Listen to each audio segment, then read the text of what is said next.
Hello, everyone. Welcome back to another episode of the Adrian Tan Show. And today we will be continuing our conversation on AI. And with me to share more about this today is Gibu Mathew. He's the Vice President and GM Asia Pacific of Zoho Corp, where he primarily focuses on setting strategies and vision for regional growth. And this year actually marks his 23rd year with Zoho, and it'll be interesting to also learn a bit about that because Zoho literally has been his first job, the way I look at it. Now, for those of you who may find Jibu familiar because he has appeared on podcasts on the likes of Money FM, as well as have written on Business Times, alongside many other leading publications. A family man himself, he enjoys playing soccer and badminton with his kids. I do that too, and although I hate losing to them, but still I have to go through that motion. Well, with that, Jibu, thank you so much for coming onto the show. Thank you very much for having me on the show, Adrian. You're most welcome. I'd like to start off by getting to do an introduction for a character called Zia. Am I pronouncing it correctly, Zia? Yes, you're pronouncing it right. Yeah, who is Zia? Well, yeah, that's an interesting way to start this conversation. And well, we have heard about AI quite a bit, not just for a few years, but maybe 5, 10 years now. So AI has been already playing a role in our lives for quite some time, whether we know it or not. And Zoho as an organization is a business software. We provide business software for businesses, basically. And Zia is the AI agent in various Zoho's products. And it's actually something like every single product of Zoho has Zia in it. And Zia is that AI agent that makes using Zoho products so much more interesting. Well, it doesn't have a full form exactly, but it's the AI agent from Zoho to make life easier for those who use our products. And I don't know if I have to explain what is AI because I think we have all been doing and using and going to generative AI itself in the last one year, 1.5 years. We have seen quite a lot of things. So I'm not going to tell more about what AI can do, but maybe yeah, that's about Zia. Awesome. So basically, it's your own version of Jarvis to Iron Man. Yeah, so we that's our own version of how we envision AI to influence the lives of those who do work. I put Hmm. that as one way of putting it. Okay. So in my previous episode, I've spoken with likes of people from Salesforce, from other companies, and of course, for each of their organization, they do have different infusion of AI into their products. And it's of course very specific to what their product is able to do. What I do learn about Zoho, and correct me if I'm wrong, is Zoho actually has quite a very wide breadth of coverage. There's a CRM aspect, there's a recruitment aspect, etc. And I personally was a user. In fact, I'm still a user of Zoho. I use your email calendar function as well. I just want to understand in terms of coverage, just give listeners a sense, especially for people who may not be familiar with Zoho, before we get into the deep end of the pool on other topics. What exactly is that breadth of coverage? Right. Okay. We are a 27 plus years old company now. And over the last 15 to 18 years, we have built out a suite of cloud software solutions that facilitate work to get done for businesses. Work in sense of you name it, right? So, for example, whether it is managing customer experience, well, we have products that cover that entire suite of activities that involve customer experience, be it customer experience, be it employee collaboration, employee communication, communication with various stakeholders, be it external or internal. And we have tools to help HR teams, marketing teams, and a whole suite of problems that we can solve with various products that we have. So we are basically a cloud tech company who like to do things slightly different from what you see out there, but we are one software suite that can help you run your entire business. That's how I'd like to put ourselves as. Ah, okay, cool. So you've been in this field for close to 20 over years, and we've gone through so many phases, right, over the past 2 decades. You have the mobile phase, you have the UX phase, you have the user experience phase, so many of them. If I have to ask you to rank where AI stands in terms of impacting or create that maximum impact for not just Zoho, for all the businesses that may be able to leverage AI, where do you think it stands?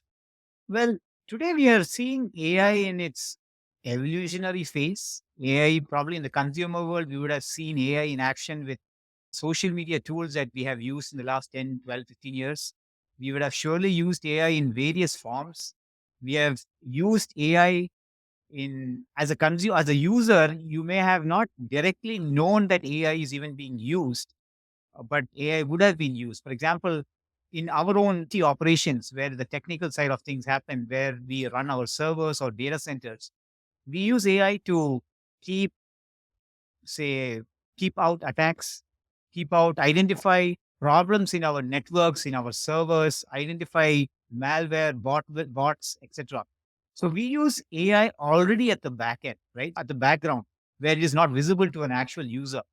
Now, if you look at where AI is in different customer facing aspects or people facing aspects, not just customer, but people facing. I use the word people because if you look at work life, right? So as a company, you do work for two major audiences. One is you do work for satisfying your customers, obviously, right?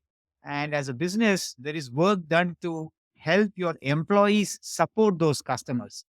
And today, AI is influencing both, right? So, for example, as a customer facing role, if you're in a customer facing role, you would have observed that there's a lot of digitalization already in progress, or a lot of digitization of data has already been done. Just for example, when customer you put advertisements, you to attract customers, people come to your website. There's a lot of data actually getting generated there, right? And unlike in the past, a lot of it is already digitized. And now you have a lot of information, not just from those kind of clickstream or web analytics data, but you may also have other interesting data coming in from various endpoints within your business organization. Now, with all this data, the next obvious thing is, how do I process all this data? And how do I process this data smartly? How do I process this data more often? And when you say more often, smartly, that's where when AI actually plays an important role. So, there, if you see AI plays an important role in terms of making sure that you are able to meet the expectations of your customers effectively. Now, the second and the most impacting, at least from a perception perspective, is as an employee of an organization, how can I do my work? How can I sleep a few more hours extra at work, right? And still get the same amount of work done, right? That's what it's about, right? How can I get more efficient at my work, right? And that's the thing about how AI at work that influences an individual's life itself comes into play. And that's again another very interesting thing, especially with generative AI, as we have seen how it can transform the productivity of an individual, be it in a personal perspective or from a work life perspective. It's about how I can get more work done effectively and with accuracy. Now, that's going to be a very interesting thing. So, we have seen how AI can influence both customer facing activities as well as work lives of actual employees in an organization. Could you break it down for us? I'll be interested to learn about an example, maybe a personal example of yours. What is your favorite use case, your personal favorite use case of AI right now that really help you to do things in a much faster manner, more efficient manner, things that probably may not be possible 5, 10 years ago? Well, when you look at, okay, so I'm sure this question would have had different answers over the last 5 years or 10 years, I would say. Of course, we do have some form of AI in various parts of our organization, various roles we do. Maybe initially, as I hinted on, we've used AI for simple things like, for example, scanning receipts, right? OCR scanning Mm. and getting those data. Those are actually boring things to do, right? Filling up your expenses, right, in the organization, right? Those are some of the things which we have done already. Well, that's just the beginning. While a lot of other things, like when you are also involved in IT operations, it's also about keeping the bad guys out, wherein you need to know if there are any improper activity happening in our data centers. So those that Mm. exposes you to that's again a very important part of where AI is actually being used. Now, coming more towards the last 1 year, I would say, yeah, generative AI or with Chat GPT has been a game changer. It's probably changed the way how we perceive AI or perceive technology itself, right? I would say technology has become human now, right? It's almost getting to that stage. And that is a very important thing. Well, if you ask me as of today or maybe last few weeks, most interesting thing, at least on my MacBook, I can see is you open preview and you can copy paste some text out of that image. That's what I've seen as very interesting, right? So that's the latest of what I do from a direct perspective on a personal basis. And on that note, I also have the opportunity to speak with many people. And of course, I'm personally is a huge user of many of these AI tools, primarily ChatGPT. I use this different LLMs as well. But I think I would still say, as a heavy duty users, I'm probably still in the minority. Many people that I speak with, primarily in the back office corporate function space, many people are still quite skeptical. Of course, there are also organizations that don't even allow you to interface with such tools. So you have to stealthily take out your handphone whenever you need to do something. What why do you think personally may be accumulating in the thoughts of all this, well, for lack of a better word, AI skeptic? Do I call them skeptic? Do I call them resistance? Or people who are just so afraid of even giving AI this chance? What do you have to say to them? All right. So when you look at AI and GPT technology itself, right? The technology is only as good as the data it has, or only as good as the data it has been fed, right? Probably 98 or 95 to 98% of the data out there. I'm answering from a business perspective. Okay. So, a business user perspective, 98% of the data out there may not be really relevant for your business, right? However, if you see, has studied all that, or and it's going to give you results based on all of that, it may not be really customized for you as an organization. So that is where you need to have LLMs that are very relevant for your organization, right? So that is one important way of looking at it. But as an individual, well, if your perspective is much broader and you would like to have an initial I am feeling lucky button, if you still remember that kind of a thing. Today, GPT is actually that button. Okay. It's actually an I am feeling lucky button. Okay. It's an opinion. It's not necessarily 100% right. Okay. So that button, if you recollect in Google, it was there. That's what it is, just one opinion. But so it's as an individual, you may not really agree to that one opinion, right? So you have to, I'm not saying generative AI is not good. It is absolutely very useful for getting that draft done initially and then to build upon that. But I don't, at least as of now, I don't think it is in a way wherein it is the best one, best output, because you're going to put yourself at a lot of risk by just adopting it blindly. I'm sure that's what everybody would have already recognized by now. So that's my understanding or take about it. And as I mentioned, AI is only as good as what it has consumed, right? So we are assuming that the technology out there has learned everything that we know. So as a business, especially if you are a business which is quite successful business, been there for a long time, there are a lot of business processes and I would say secret sauce that is not really obvious to the world out there and never written about on the out there. And that's only known to you as an organization, and it is codified in your organization as a process or as information within your team. So that's something which is not going to be given out by GPT technology. So it's still very much niche to your organization. So that is again the additional value we as humans will put on top of whatever content you get out of generative AI. Which I would imagine people in companies like Coca-Cola or KFC, where they have access to the recipe, you probably don't want such people to interface with the public GPT in any way.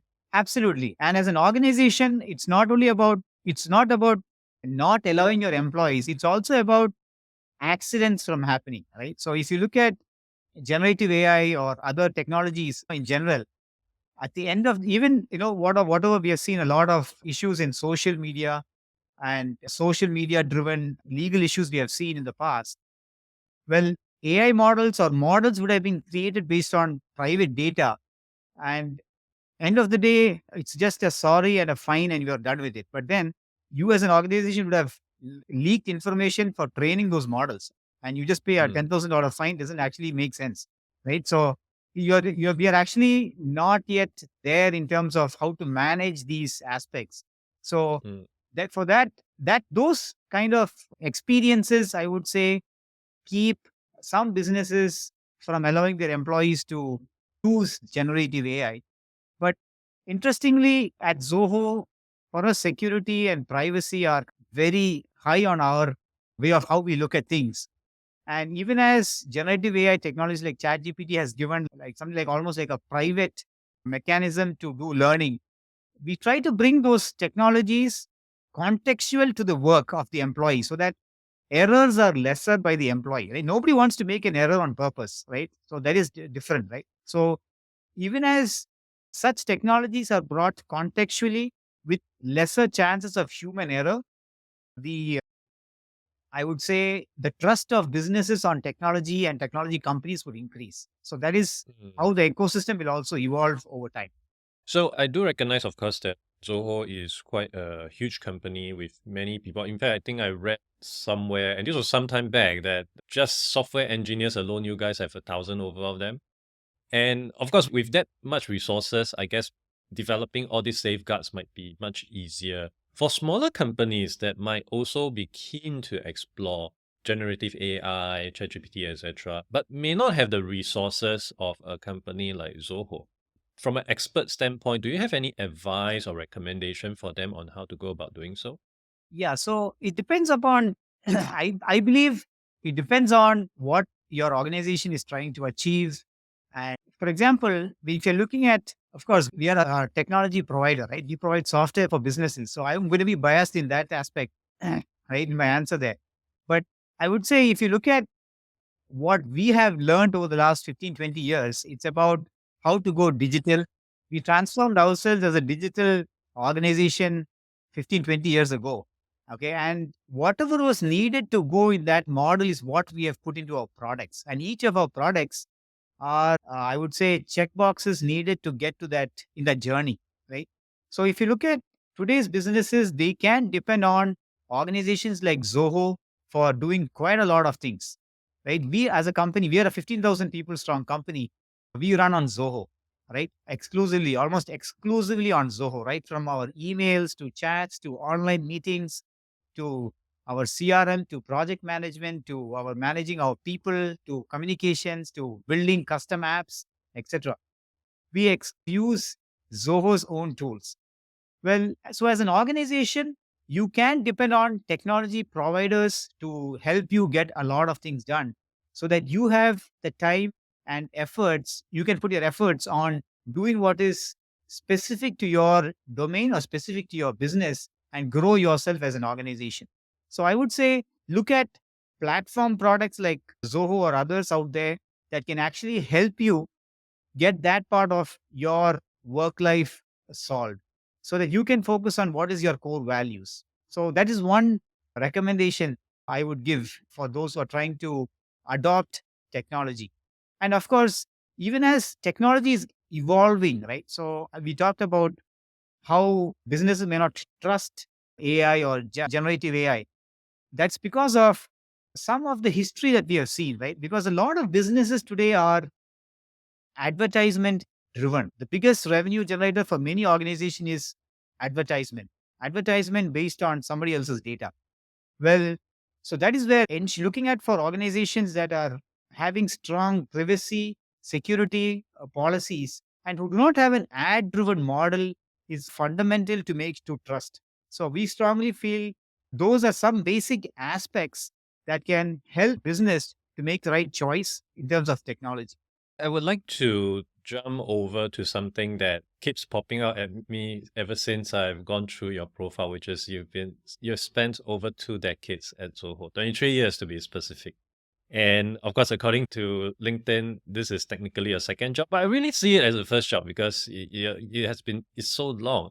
And it's very interesting because for many people out there, I would say 99.9% of people, you don't really get someone who stays in the job for so long. And I do appreciate the fact that there are merits to be able to grow organically within an organization. So to sidestep away from AI for a minute, and in fact, it is something that I want to also get back to later on, which is quite related. How do you manage to stay 2 decades in the same company? What is your secret behind it? All right. So, yeah, that's a very interesting question and quite a long question. So, I would try to be as short as possible in answering it. Well, I would say, see, as an organization, Zoho is a very unique organization, right? I would say it's not the typical organization that you see out there. And it is not the organization that you perceive and see out there either, right? It's a tech company with a lot of values, right? So, some of the core values are so good, it actually aligned with what I believe personally. I would say that's probably one of the reasons I found it very interesting. Could you Uh, share some of this core value, maybe one specific one that really sticks out for you? yeah, sure. Okay. I'll answer that towards a little bit later. But if you look at Zoho as an organization, we have actually grown at really great speed. Okay, we have it's not a one product company. Okay, so it's a company with 50s of products, right? So if you look at the kind of culture that has been brought into the company, well, I may have started off as a software developer at Zoho. Interestingly, I had the opportunity to, I was a developer, and the first few products I worked on was actually products solving technical problems, right? So the first job was I was writing the front end for generating code, right? So I was coding to generate code. That was my first job, right? Right. So just that it was good that I was in a such a technical role. And my second activity was building tools to manage technology stacks, right? So like databases and application servers and servers. So I was always in the technical space for a long time. And as a developer itself, and that automatically helped me to even be the product manager and jump such not jump basically grow those products. And as a cultural thing in the organization, we actually own the product end to end, right? It's not just about writing code, but it's also owning the code, owning the delivery, owning and ensuring customers are happy and ensuring revenue, right? So we actually own the entire thing end to end. That's actually quite motivating. You see your results, you see your failures right in front of you. You can make mistakes. That's a good thing about Zoho as an organization. We do make mistakes, but Sridhar was saying our managers are still there to fix those mistakes, right? So that's the good thing about Zoho as an organization. So we know we have the experts who made the mistakes to fix the mistakes also. So that's, I would say, some of the unique things that you see at Zoho. And as I alluded to the point already about the number of products that we have, that helped us to be quite diverse and not be very specific to any technology platforms. It kept us highly challenged, competing with some of the largest companies in the world, right? So many of the largest companies in the world, not just a few, I would say, many of the largest companies in the world helped us as an organization in that journey to fine tune our strategy, fine tune the way we work. And those challenges actually kept challenging us every single day, even as of today, I would say. And those are interesting things to solve. And that's how I would say my journey is, yeah, doesn't feel like I've been here for 2 decades though. So it's really the ability because the company keep evolving and there's also new stuff that comes along and that also allow you to ride on those opportunity wave to expose yourself to other aspect of the business as you continue to grow even outside of the main country and into other countries that also provide again even more opportunities along that way. So is that something that you believe maybe companies that may want to encourage more long service award recipient like yourself to focus on? So expand their business, really emphasize on the cultural aspect. What are some of the learning points companies can pick up from Zoho in order to make them as good as an employer as Zoho? Well, as an employer perspective, I would say again, Zoho is very unique, right? So in many aspects, there is no long-term employee award. I don't think I've ever got anything of that sort, and I don't expect that, right? Right. So Hopefully things may change after they listen to this episode. no, it's exactly, I would say, opposite of what the people outside perceive, right? So that's why I would say Zoho is a very unique organization, and it's about how we like to do things, right? So most decisions in the organization are done keeping long-term perspective in mind, right? And it's not a very short-term or transient thing that how decisions are taken at Zoho. For example, if you look at the fact that we haven't taken funding itself, right? We are a private company, right, from day one and profitable from day one, right? How we execute as an organization and how decisions are made, I would say those who stick with Zoho understand the value of it, and that those are kind of fundamental reasons why people stick around at Zoho. They actually trust the vision of the CEO, the vision of where the company is moving forward. And even in the 25th year, our thought was, hey, what's our plan for the next 50 years? We may not be even around here, but as an organization, we are always looking at how we are going to or what we are going to do for the long term. And when you look at long term perspective in mind, you tend to do a lot of things right. And that will show up because most business cycles or lot of results, whether good or bad, you would see in 5 to 7 years. And if you exceed those timelines, you will identify that taking a long term view was a better thing than looking for a short term exit or a short term or a 3 year or 5 year or a 7 year timelines. So that's what I would say even from an employer perspective, if I look at how Zoho executes.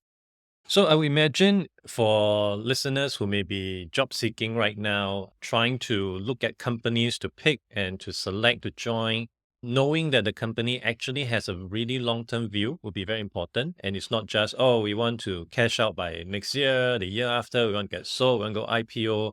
Because a long-term vision, obviously, the longevity of it would also have a material impact for the employee who joins the company. On that basis, if you have to give advice to someone who is still in the job market, shopping around, any other things that this person may want to take note of when they are deciding which company to join? Yeah. So if you look at as a job seeker, you need to first identify why are you looking for another job, right? So that's going to decide the answer to this question. But let's look at the ideal scenario. You need to change your job because of whatever reasons within your with your current job, or you just lost your job. Typically, based on where you are in your career path, you may want to uh, stick around and do what is important for yourself long term, right? So, in that sense, you have to pick the organization that stays relevant across maybe generations, if possible, right? Generation is what, 5 to 10 years. If organizations can stay relevant long term, those are the organizations that are your best fit, because that's going to make sure that you are going to grow in your own career, and that's when even the organization that you join can also meet your career ambitions and your expectations with your job life, right? So I feel that's an important aspect when you pick up your next job, and that's the way I would like to look at this. Would the selection criteria also hinges on the kind of industry as well? Because Zoho obviously is in the tech industry and very much the wave of AI definitely has helped many tech companies, including Zoho. For industries picking wise, would the tech space be something that you personally would put your money on? Okay, as a job seeker, it also depends upon your talent, I would say. It is not that you blindly switch to tech industry. Every industry, okay, so this is a very contextual question, right? It's based on where you are, which country you are from, what is the biggest industries in the country you work from, or your where you can work.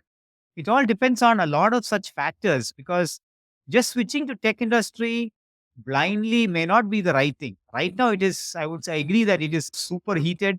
There's a lot of noise around tech, and we have just seen how tech can do magic, literally, right, with ChatGPT and others, right? So now it's actually at the peak of expectations, or so that is, I would say that will taper down over time. But you need to look at what you will be happy doing.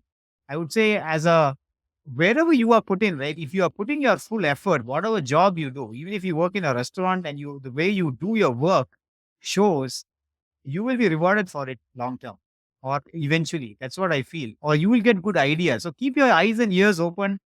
I would Mm, say do the work that you love to do, right? Not because you're getting paid to do. I would say that is more important than whatever industry or whatever specific vertical you want to look at for. That's how I look at things. But of course, I would also have to balance on some other things. Like some people like to switch to a tech industry. I would say every industry has tech in it, or every vertical has tech in it. Today, car companies are not manufacturing companies, they are probably software tech companies.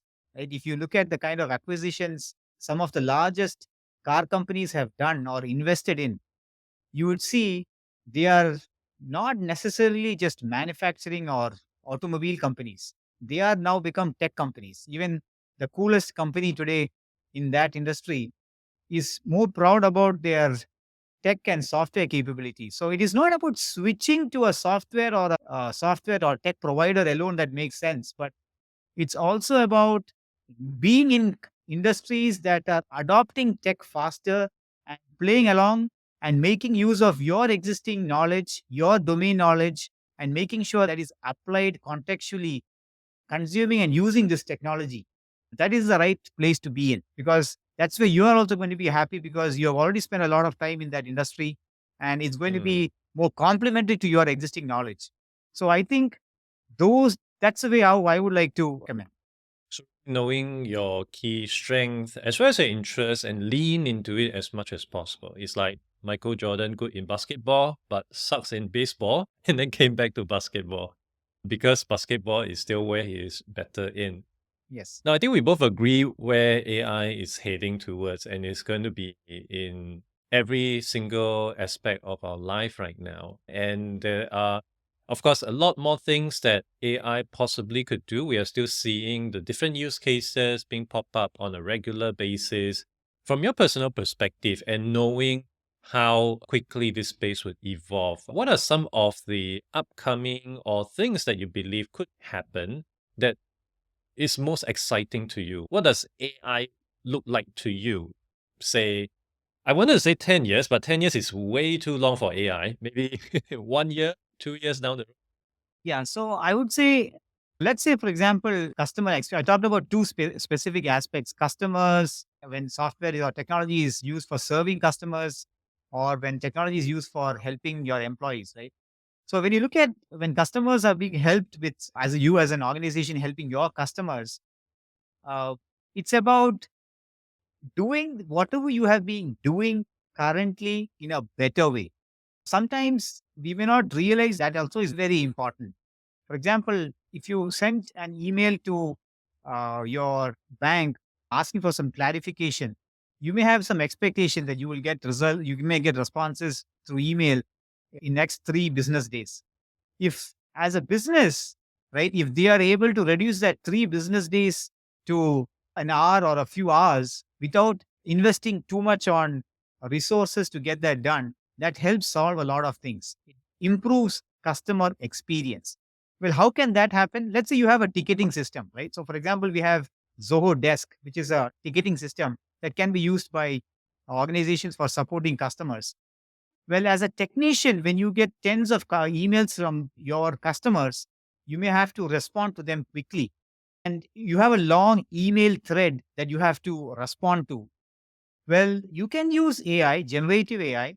For example, our integration with ChatGPT or OpenAI's ChatGPT, you can get a quick summary of that huge email. Maybe it is many threads, right? You can get a quick summary of it, and you get make sure that you have not missed some important points, and you can quickly draft an email and respond quickly. Well, in this particular aspect, getting a quick summary is one thing that AI can help you with. even drafting that first response based on your internal K-base articles could also be something that AI can help you with. So that is one way how existing technicians could make their own jobs more productive. They can respond faster. And practically, what happens is on the ground, organizations will be able to deliver better customer experience with this technology. Though it doesn't really look so fancy from the outside perspective, but customer experience is even about reducing the time to get that response, right? From 3 days to 3 hours or a few hours or even a few minutes with chatbots. Well, you can even keep conversations ongoing right from your website to your customer service through bots, through actual humans whom you talk to. All this is actually possible given that AI and technology are actually already there. It's for you to just implement in your business in the right way, taking the right amount of technology. I'm not saying boil the ocean here, but picking exactly that is needed to just solve those one or two or three or five KPIs, maybe improving one such thing every quarter. Taking one step at a time is going to make the biggest impact for a business itself. And as individuals, I would say, yeah, we are going to see today generative AI is a little bit still not there. Now we are even hearing about other advanced versions of it. I'm sure we are all going to see our own, what do you say, personalized generative AI assistant, right? We are going to want to have generative AI that knows us or me as an individual and responds accordingly, right? I don't want somebody else's opinion. I wanted my opinion to be answered the way I would have done it, right? But faster. So that is where probably generative AI is going to go. Sorry. Yeah. Yep. So that's where generative AI is actually going to go. Of course, with many people who have been on the customer end, they definitely would know how painful it is to deal with the customer service for banks or telecommunication company. You'll be on hold for 10, 20 minutes. So having able to sidestep that and to speed things up definitely makes sense. Now, the other thing that would also be quite apparent to many people is how AI may impact the number of jobs out there. In fact, since we are talking about customer service, I was doing research and I came across this company, which was based in India, if I'm not wrong. They actually coded up a customer service bot, and with that deployed, they immediately lay off 90% of their workforce within the customer service department. So in a way, I guess it is like fire, right? Fire can be a tool for you to cook your food. It can also burn down your house.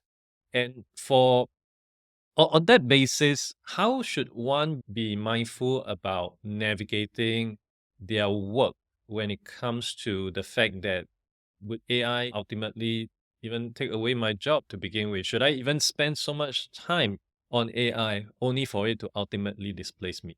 Right. All right. So here there is actually there are three stakeholders. I would say there are three entities or three stakeholders here. One is you as an employee working for your organization. And then there is your competitor also out there. There's a third angle I would look at. Well, these one important thing to keep in mind is as an organization, if you do not adopt technology, right, your competitor is going to take that job from you. They're going to be more efficient. They're going to take it away from you. But from my perspective, when you look at AI itself, right, the industry itself is my gut feel says that as a net, the industry will need a lot more people. For example, you gave an example of fire, but let's look at AI as a power tool, right? So, for example, in the past, we used to use manual screwdrivers to tighten the screws. Now, if you look at the smart guys who come in, they come with power tools, right? They are able to put in 50s of screws in like less than 50 minutes, right? So, they're able to do that. Well, in the past, your designs were having fewer screws. If you look at your furniture, they didn't have 50 screws because it's too much, right? But now you are able to have designs with lot of screws there, right? What that means is your designs have become a lot more complex, lot more flexible. With more power or with more power tools, you are able to deliver a lot more flexibility, better stuff actually. So what I feel is, yeah, you may see or perceive that some jobs have lost, but what's actually going to happen is you're going to see people solving problems faster, and the kind of digitalization and transformation that is pending in the industry, I strongly feel that it's a matter of I'm sure we still don't have enough people to finish the job. Because what the future can do, right? Or what an ideal future could be doing is so much more transformative than what we see in the short term. So if you look at it as a long term perspective, we will need a lot of people for doing all of this. It's not going to eat away all the jobs. It's just actually going to transform what you do. Definitely, the way you work is going to change, right? That is sure. Because, hey, the first draft maybe of an interview response, I may actually get it through generative AI, right? Or I used to chat GPT or something I could do. But you may actually, it may change the way you work. But I feel overall, humans are still going to play a very important role in how technology will be used to innovate. Because it's not actually, it is better to understand what your customers wanted, adopt technology in the path, and make yourself more competitive is the right way to do it rather than laying off people. So at Zoho itself, our CEO has made that statement already that we are not going to be laying off people like what we see in the tech industry. That's a bold statement he's already made quite along, and we haven't done that in our history either. So I believe he knows what he's saying. So that's how I would say we look, and even I personally feel it makes a lot of sense of how technology is actually going to get adopted more in Hmm. organizations. I think throughout history of work, we have also seen how we tend to overestimate certain things that will impact our work that may kill off industry. The Luddites, of course, is a good example, but those are so far away. The more recent one, when we talk about the invention of email to replace fax machine, the invention of intranet, internet to replace something, and of course, we had some economists even said, oh, in the future, we only have to work 12 hours a week. No, we are still working 40 hours a week. Just like you said, there will always be more things to fill up the gaps. And with that, having AI as the new tool of the month or of the year or the century, we would obviously have more gaps. But then, well, I guess it's just typical human beings, right? We will just find more stuff to fill in those gaps. So instead of installing one cupboard with your manual screwdriver, you now have to install maybe 10 cupboards with your power tool, but still, it is still the same amount of hours. Everyone still would have jobs. And in fact, maybe the business would also have expanded because the business, instead of just selling one cupboard, I'm able to sell 10. So good for everyone across the board. And I hope this conversation also gave everyone, and especially our listeners, a better sense of where AI is within the current situation and also where AI would be going. And I hope with that, people could also start to just spend a bit more time understanding how it would affect them in their work. And I guess the short of it is, at least get yourself exposed to it. I think that would be a good start for everyone to get a better sense of what all this is about. And with that, Jibu, thank you so much for coming onto the show to help us understand more about what Zoho is doing, your personal opinions on some of the things that AI is happening around, and also some of the things that our listeners can be able to take away from you, given the longevity of your career and apply it onto their own. Thank you so much for coming onto the show. Thank you very much for having me on the show, Adrian.